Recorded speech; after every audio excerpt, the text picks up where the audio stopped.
Personne aujourd'hui est individuel. L'individuel, aussi bien que le collectif, n'existe pas. I don't really think the public space is innocent. I don't think public space is good. I think public space has always been politically charged with interest, very often hidden. On pourrait considérer la table un réel espace public. Ce n'est pas les restaurants, les bars, la convivialité, c'est la table.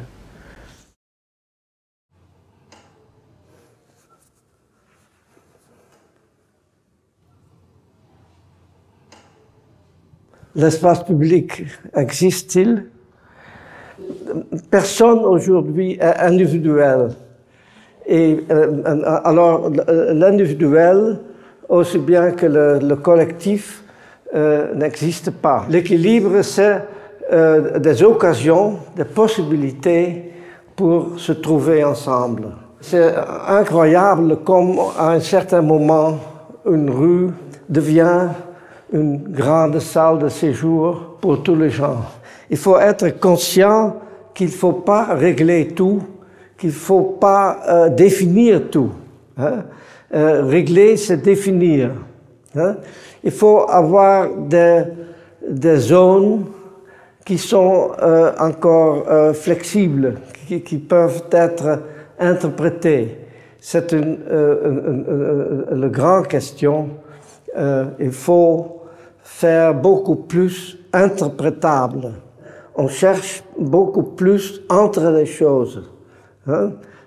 Pas tout à fait défini et pas tout à fait contrôlé. Hein? Et c'est exactement là où le petit enfant se trouve bien. On ne peut pas être un architecte social ou un urbaniste social sans optimisme. Et optimisme, pas dans le sens qu'on a des mensonges, des utopies, mais ce n'est pas utopie, c'est vraiment réalité. C'est ça que j'aime beaucoup. Il y a des endroits où le cimetière devient le vrai espace social, parce que pour moi, ce n'est pas la notion de public qui est importante, mais la notion de social, le grand séjour des gens dans la ville. On a aussi le sentiment que les morts sont encore partie de nous, autrement que sur un cimetière comme nous le connaissons, ils sont quelque part éloignés. J'ai aussi trouvé à Hong Kong cette grande banque de Foster qui a une rez-de-chaussée public. Ici, on peut traverser la banque et il y a des situations où un groupe de travailleurs des Philippines qui se trouvent là pour se rencontrer. Même type de solution, c'est le Rockefeller Center, aussi à New York, où on a fait un petit endroit pour patiner en hiver et en été, c'est une terrasse. On peut boire quelque chose.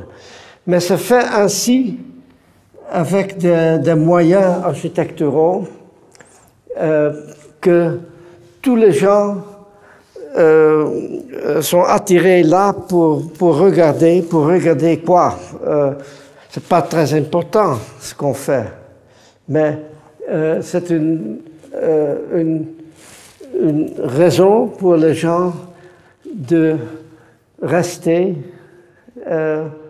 et pas passer. Le Corbusier a fait sur le toit de son unité d'habitation une partie publique et bâtie. Et ça m'intéresse. Ça, c'est génial, qu'il n'a pas dit vu, mais qu'il a protégé pour diriger les gens à l'intérieur. Ce n'est pas culturel, mais c'est quelque chose pourrait commencer là-bas.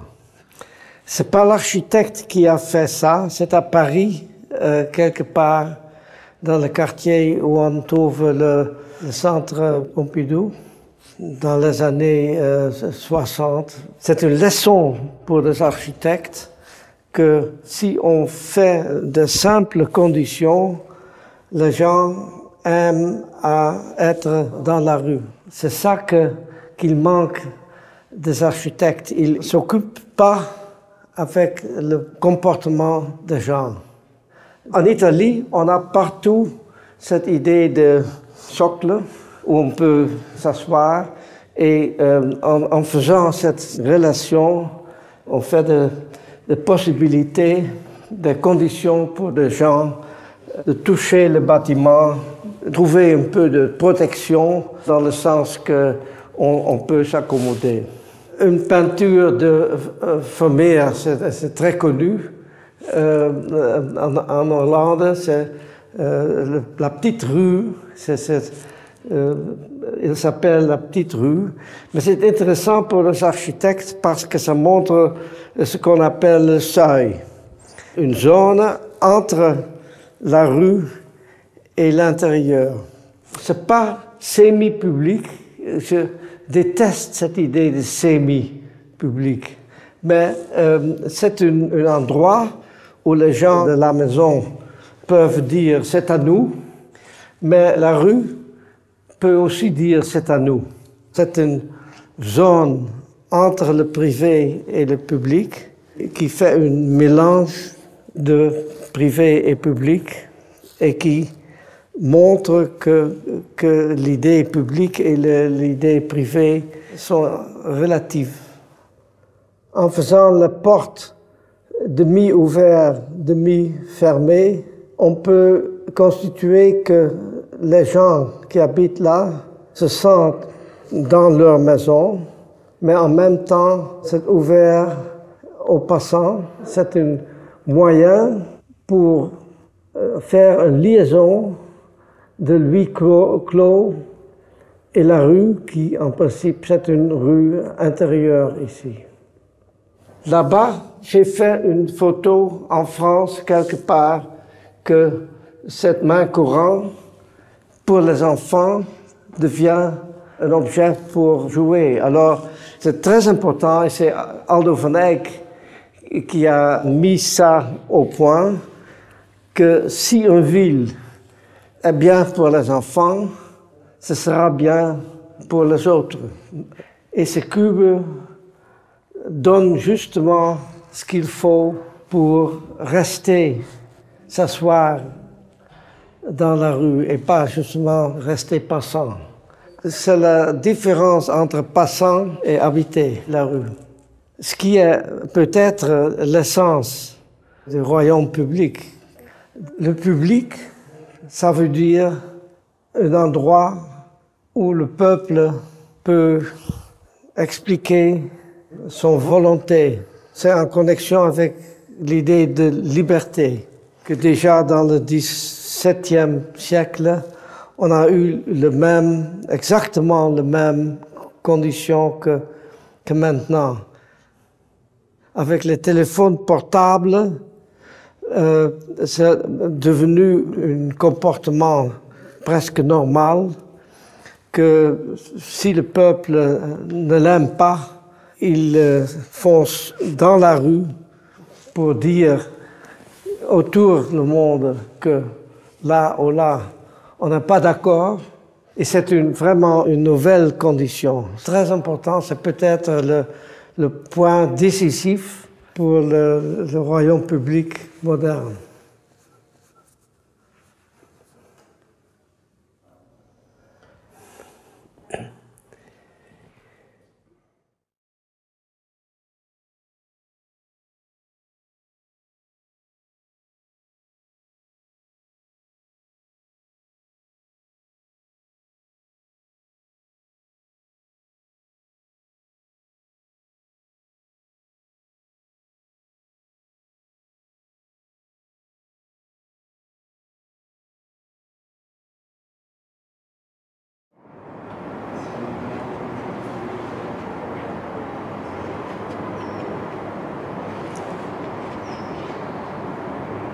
I think the meaning of public space is something that we cannot take for granted because public space as we know it is an outcome of a very specific historical condition that is the birth of the modern nation state.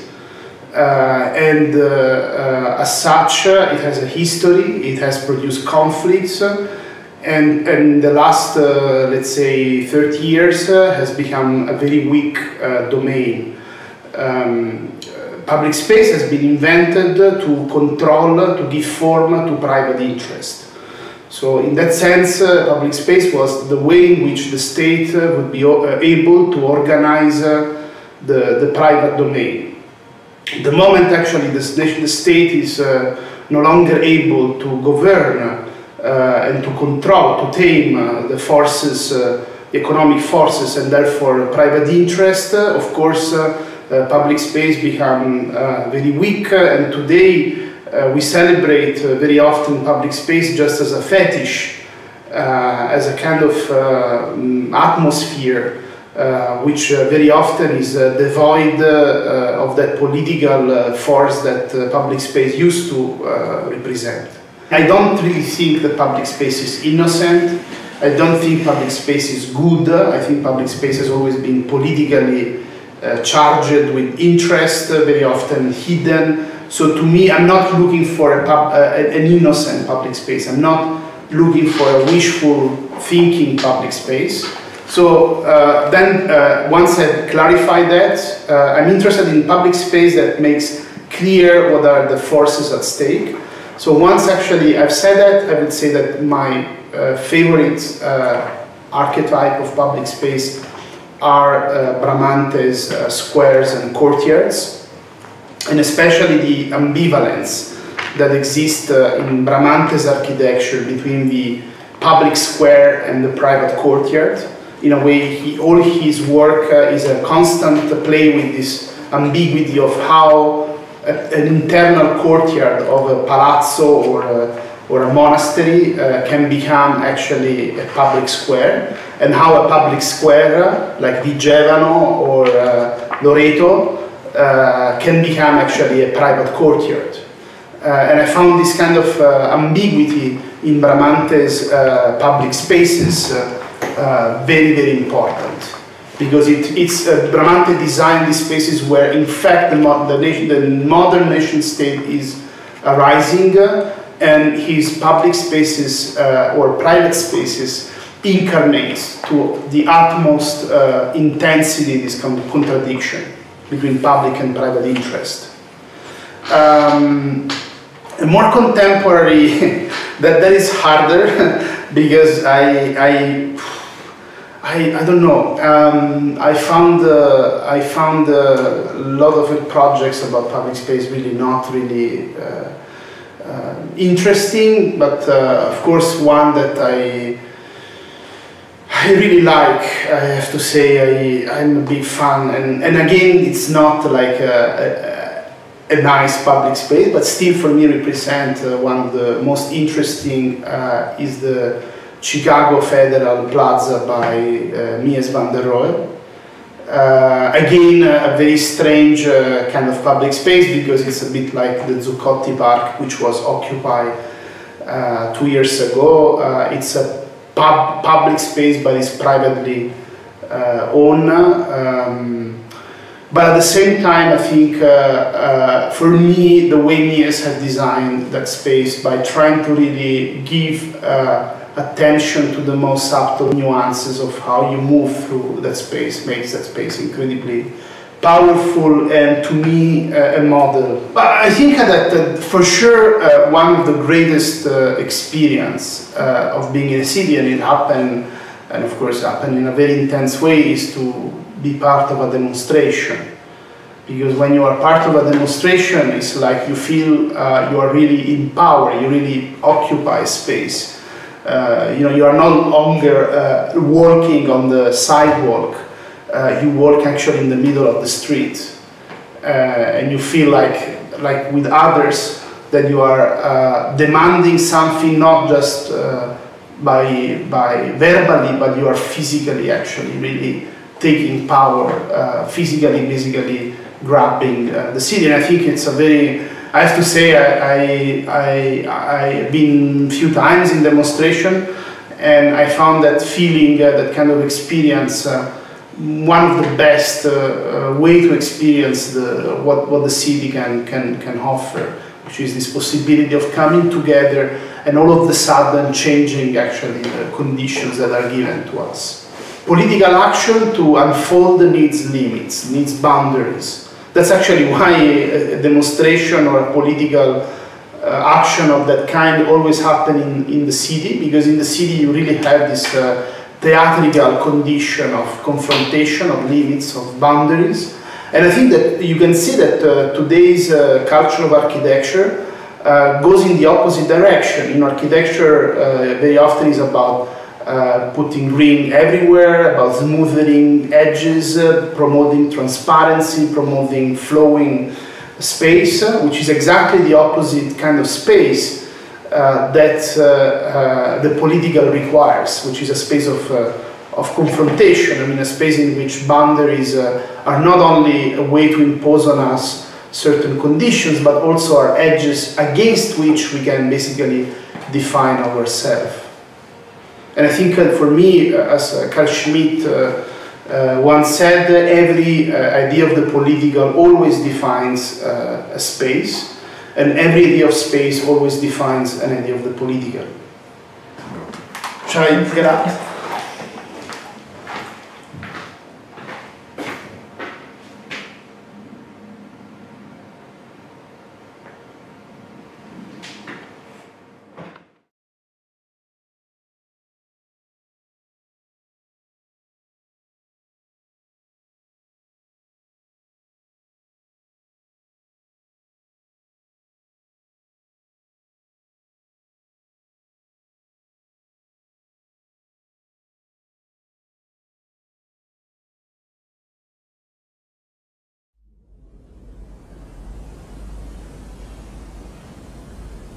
L'espace public, c'est le lieu des corps. Quand on se rencontre, c'est avec notre corps. Et notre corps, en ce moment, il a une grande évolution. C'est aussi la période où on n'a plus un corps idéal. Les dernières, c'était les petits bonshommes de Le Corbusier, assez ridicule. Ben, l'architecture s'est transformée parce que l'humain idéal, qui n'est plus masculin ou féminin, c'est quelqu'un qui a un corps extrême. On peut voir une personne de 150 kg ou 200 kg, l'anorexique, les personnes qui sont handicapées.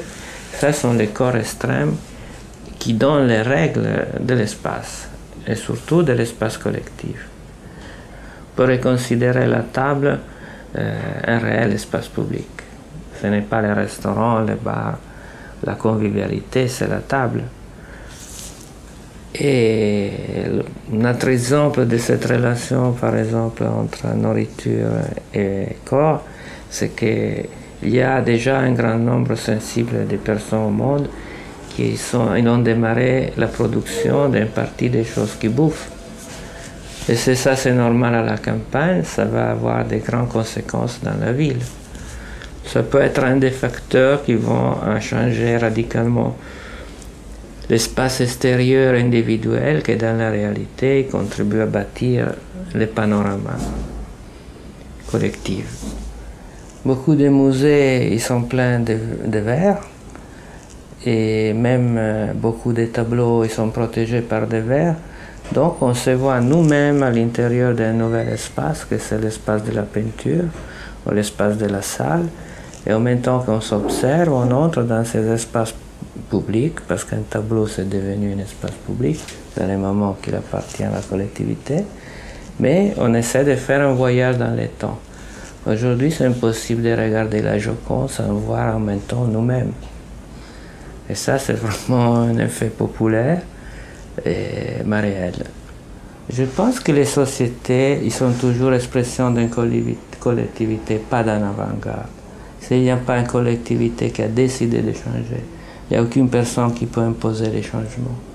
Ça, je pense que l'histoire des derniers 30 ans, il nous raconte ça.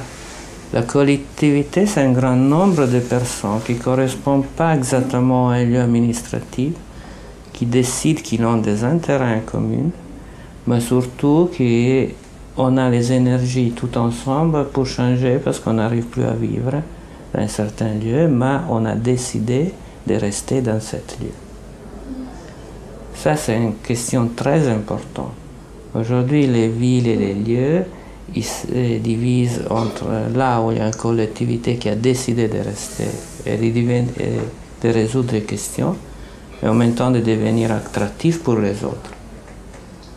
Avec d'autres sociétés où il y a quelqu'un qui a décidé de faire quelque chose, mais les gens, ils sont en train de partir. Pour moi, l'espace public des différents pays, on peut l'identifier aussi par des problèmes de densité. Et la densité, il produit à nouveau le panorama.